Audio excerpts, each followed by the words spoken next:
Good afternoon, everybody. This is the next episode of A Weekly Spark, and honestly, without looking at my calendar, I don't remember which episode this is.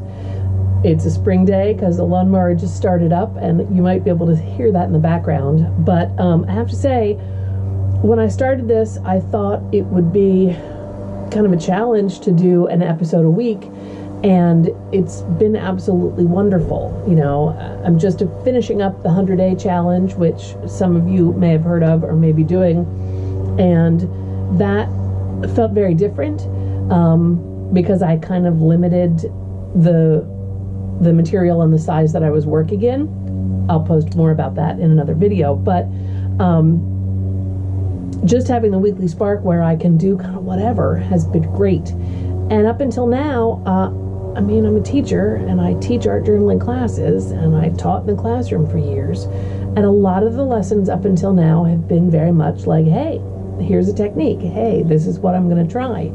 And it's spring, and I have a lot more arts festivals coming up, and things in my ceramic and mixed media, art business are getting very busy. And I haven't been able to art journal much in the last couple of weeks. All I want to do today is take it to the page and kind of play around. And I don't have a plan. I don't have any technique that I'm prepared to share with you. This is just me sitting down to my art journal to do what I want. So probably the next couple videos for the next couple weeks might be a little different coming from this session. And I'm going to just film them and go back in later when I edit and add any comments or thoughts that I want to add. So a slightly different style, a little bit freer for me, some variety for you, and definitely like you were standing here looking over my shoulder, just seeing what I do when I sit down to art journal for me. Not for a class, not for a lesson, not for any specific theme, but just me, my practice. So hopefully that appeals to you. I would love to hear your thoughts in the comments, but for right now, I'm going to turn the camera around and stop talking and just take it to the page.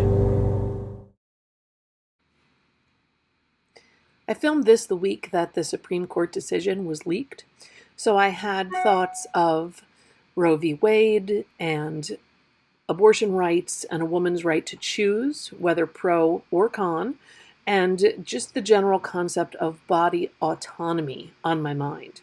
I don't think anyone should be able to dictate what a person does with their own body. So I did write some things onto the page that I've then kind of mellowed out a little bit with gesso.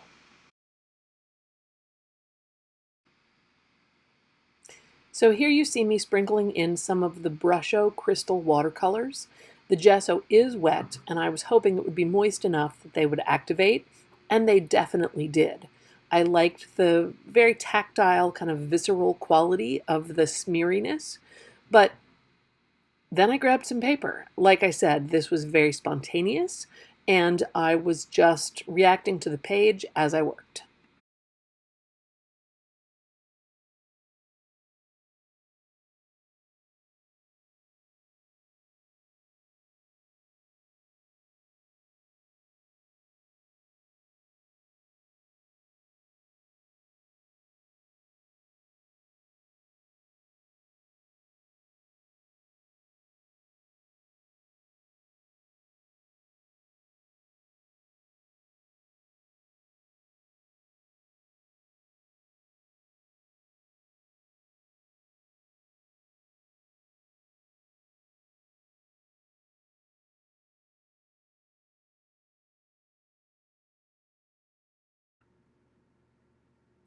The color palette here is drawn from the two focal images that you'll see in a few minutes.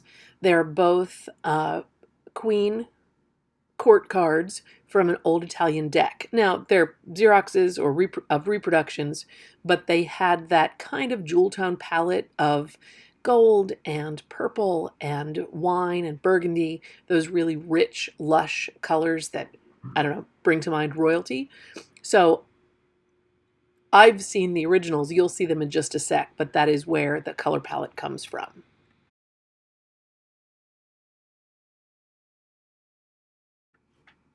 These two images struck me with their calm authority and power, one wielding a club and the other a sword, because I definitely feel like there is some patriarchy that needs to be smashed and that we need to fight for the rights of each person of any gender, anywhere on the gender spectrum, to have that body autonomy over themselves.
After adding some old dress pattern paper, actually crumpling it up and using it to add some volume and texture, I'm going in now with these distress crayons, just smearing them with my finger usually, but sometimes dipping my finger in water. As you can see, it really does loosen things up.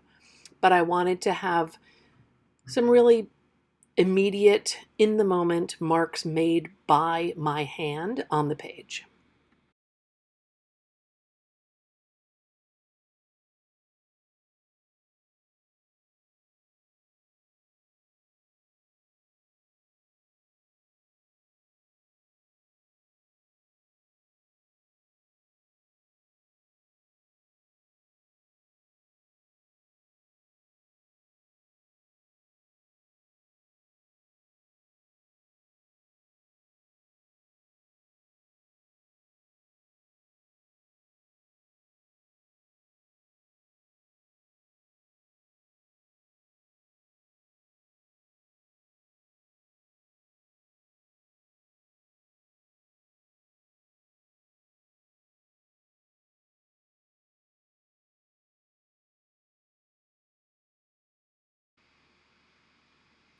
This stencil is by Strumpet Stencils on Etsy. I'll put a link in the comments below.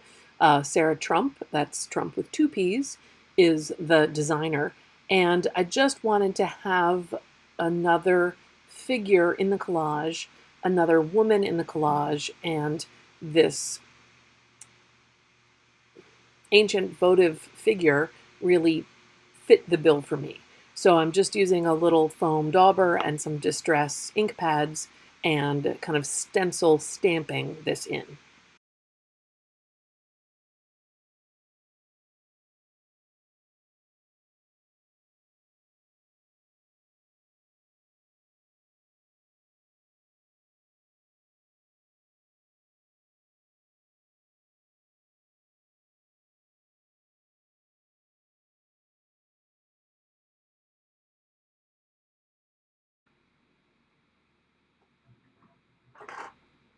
I started to write my text in with a Stabilo all pencil, and some of my paint and matte medium and paper was still pretty wet.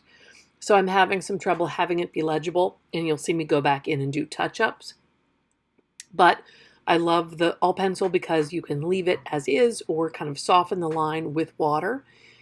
A page like this, that's kind of my response to something that's going on at the time, is both a way for me to process the news of what's going on at the time, but also me making a memory of how I felt, documenting that time, that news, that feeling, that fight.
So the last thing I'm going to do here is add some stencils.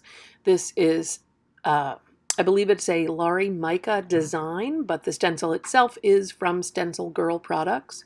And I'm just using a little acrylic paint in like a bronzy gold to do some spots here and there, both as a border on this side and then scattered around on the spread itself.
So here's my finished spread with my two queens, my two sovereigns, willing to fight for that body sovereignty.